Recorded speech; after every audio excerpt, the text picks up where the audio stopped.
Gold bullion leapt again Tuesday, trading up to its 10th new dollar record so far this month as analysts hiked their 2025 and 2026 price forecasts.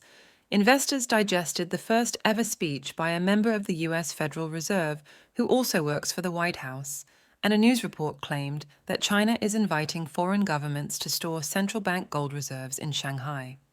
China's communist government has so far met interest from at least one Southeast Asian country, says Bloomberg, presenting the move by gold's number one miner, importer, central bank buyer, and consumer nation as a challenge to the global dominance of New York and London gold custody and trading.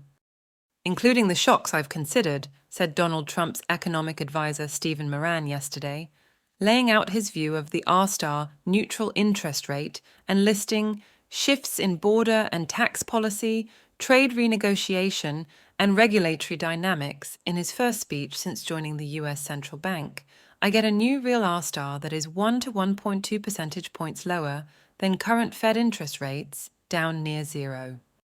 Despite international concern over Trump's fiscal, foreign, and trade policies, New York has seen privately owned bullion holdings surge to record highs in 2025, amid fears that the White House would put import tariffs on gold. The quantity of gold bullion held at the New York Fed for foreign governments and central banks has meanwhile risen 0.3% according to Federal Reserve data. London's Bank of England custody holdings, in contrast, shrank 3.3% over the year to September, in part to feed those bullion inflows to New York.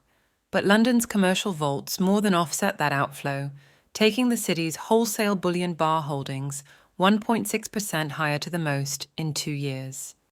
Bloomberg's report comes 4 months after the People's Bank of China, which now owns some 2,300 tons in bullion reserves on the latest official data, called on the Shanghai Gold Exchange to expand and explore the internationalization of its contracts as part of a new action plan for facilitating cross-border financial services in Shanghai.